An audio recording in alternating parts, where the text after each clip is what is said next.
Hi everyone, welcome to my channel. In this video I'm experimenting with using the Arduino Uno to control a stepper motor in combination with reading the output from an infrared sensor. In the last experiment we read the analog output from the sharp infrared sensor and displayed that information in the serial monitor program. But I'm taking what I've learned about controlling the servo motor and combining that with the infrared data. I've used double-sided sticky tape, and I have the sharp infrared sensor attached to the servo, and I'm going to move the servo into 4 quadrants, and at each one of those quadrants I've got like 15 degrees, 65, 115, and 165.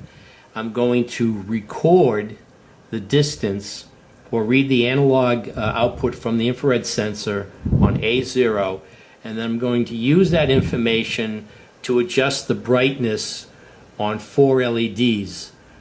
Each of these LEDs is going to be attached to a pulse width modulated output, so depending on the distance, depending on an object detected by this infrared sensor, it will increase the intensity of the LED.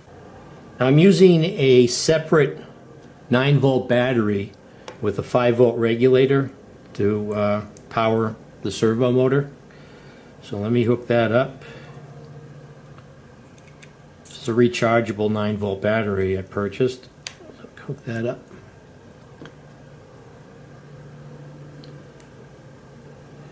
Now let me upload the program, the sketch. Upload.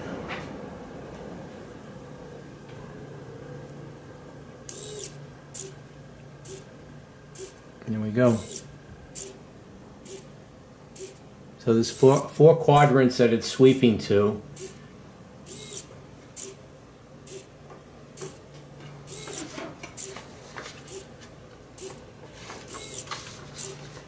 We're moving the servo to 15 degrees, 65 degrees, 115, and 165 degrees, and reading the distance at each position.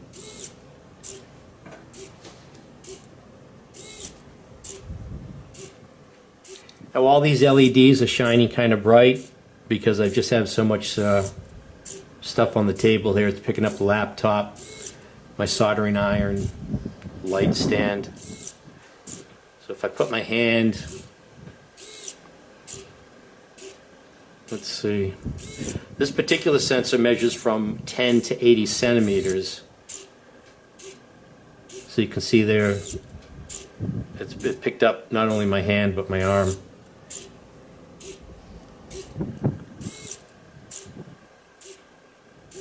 So you can see they change intensity there as it sweeps.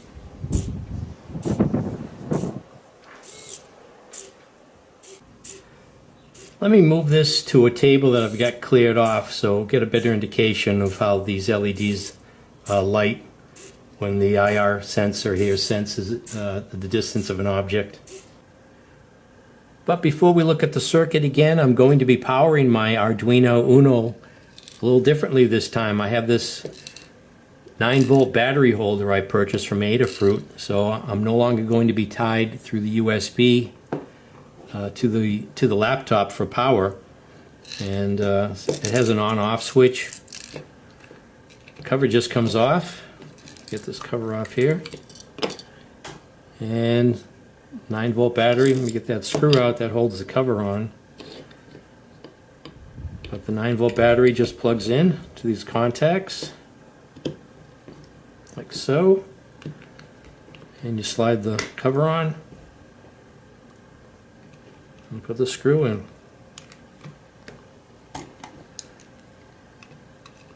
So I'm cutting the umbilical cord from the laptop now. I'm not certain how much current the Arduino Uno draws, how long a 9-volt battery would be able to power it.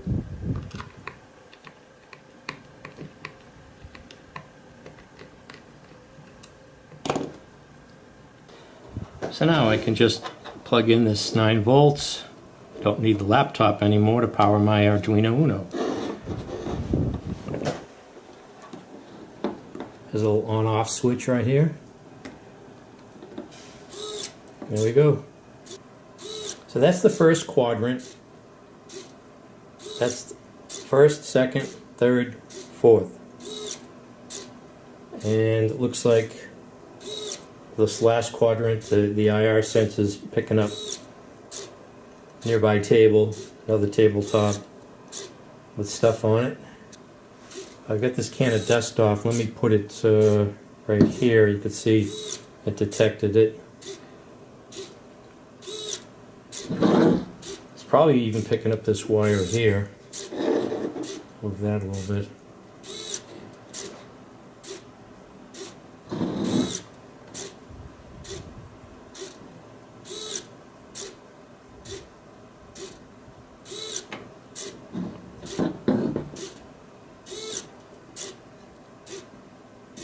So now it's picking up that can.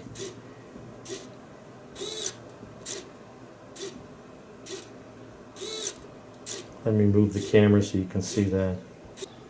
Okay, so I've got this canned air. Let's see. That's the first quadrant right there. You can see it. Turn that LED, the first LED on. So we've got quadrant 1, 2, 3, and 4. That's 15, 65, 115, and 165 degrees.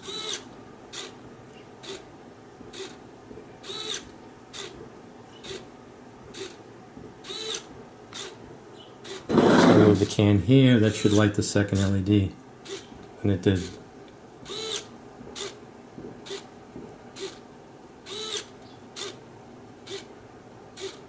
The third LED is off, so if I move this, and now it's on.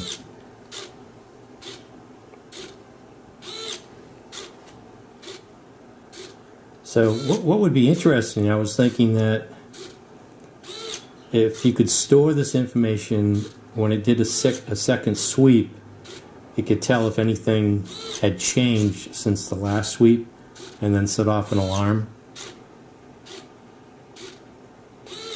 Sort of like mapping the terrain.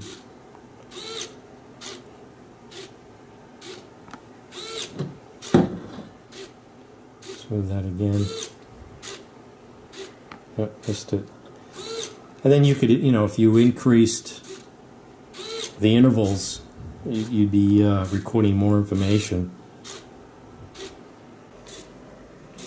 Now we're also using pulse width modulation to control the intensity of the lights, of the LEDs.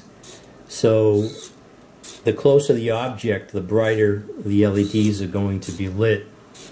So it not only detects an object, it's going to indicate through intensity how close the object is. Now this circuit in Sketch I found in Exploring Arduino by Jermaine. It's a good book on the Arduino and what you can do with it. Still going through it. So let's take a quick look at the sketch. So because we are controlling a servo, the first thing we have to do is import the servo library. So we have the include servo.h. Next we're declaring what pins we're using to connect everything up. We have the servo attached to pin 9, the IR sensor, which will be reading the analog output from the IR sensor, is A0. And we have LED 1 attached to pin 3. These are all the pulse width modulation pins. LED output 2, 5, 6, and 11. And we have to create the servo object. So the variable myServo is the servo object. That gives us, this variable has all the resources available from the myServo library available to it. Here we're defining the 4 quadrants, 15 degrees, 65 degrees, 115 and 165, but we're just right now declaring distance 1, 2, 3, and 4 as integers and initializing them to 0. And here we're attaching the servo, we defined servo to pin 9, and we're using myservo.attach, and that's defining that we're controlling the servo using pin 9. And here we're defining the LEDs as outputs using pin mode. LED 1, 2, 3, and 4 are outputs. And then we're setting up our loop that's going to sweep the servo to those 4 regions, those 4 quadrants. So here we're reading distance at 15 degrees and storing that information as distance 1. And then what we do is we analog write using this information here from the IR sensor to light the LED 1. And then that adjusts the pulse width modulation, so we adjust the LED brightness, and then we're going to have a delay of 300. And then we're just going to repeat that at 65 degrees, 115 degrees, and at 165 degrees. And that's in a loop. That's constantly in a loop. Now here I'm a little uncertain about how we go about doing this. We have integer read distance and then integer position all at once. And here we never define, I think this must be part of the servo library, because we just say read distance, and that's already defined somehow, and we just plug in where we want the read to occur, at what angle, 15, 65, 115, and 165. And then at the end here, all at once, we're declaring read distance, whatever that value is being returned there, as an integer, and position as an integer. So if anyone has a better explanation about that, please leave a comment. Next we have the loop here on how we go about moving the servo to the position. So we've got myservo.write. This actually moves the servo to the positions we've already defined here at 15, 65, 115, and 165. And then we have a little delay here. We have more of a delay, 600, because it takes a mechanical device to move. Takes a lot more time for it to move to its position. So we're allowing here for a delay of 600. And here we have the analog read, IR. So this is reading the analog output from the infrared sensor at A0. And here we're mapping that information like we did in the last video for the IR sensor alone. As we're taking that information from the variable dist, and we're changing the range from 50 to 500 to 0 to 255. And this is new. This is what I could have used in the last sketch, is this constrain function. And this constrains this information and keeps it from in the 0 to 255 range. And here, this is what we're using to light the LED to control the pulse width modulation. So we don't want them to be too bright, so we're constraining the pulse width modulation output from 0 to 255. And return distance, or return dist, this here terminates the function and returns, I think, the last value of dist to the function. So in this experiment, we've combined the control of a servo motor with reading the analog output from this sharp infrared sensor to build a more complex system that relays information based on distance and location from this sensor, varying pulse width modulation of these 4 LEDs. And you can build upon this too, maybe add an LCD display that will give you more accurate information as to distance and location. So I hope you found this video interesting.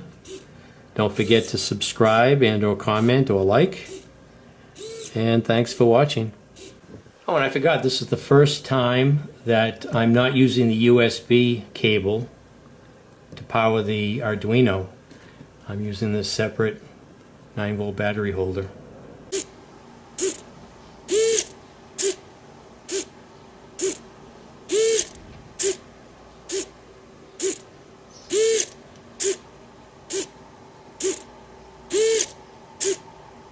See any cotton around here lately? Cotton here. My name is my name. If they don't,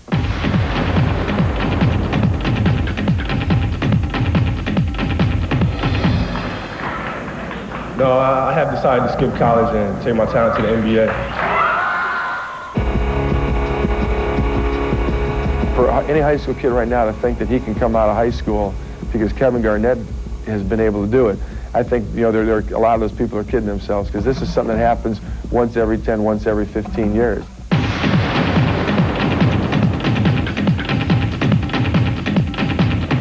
I stand by my decision. I would declare myself eligible for the NBA draft this year. Jermaine ONeal and Kobe Bryant have the potential, and I stress potential, to be successful players in the NBA.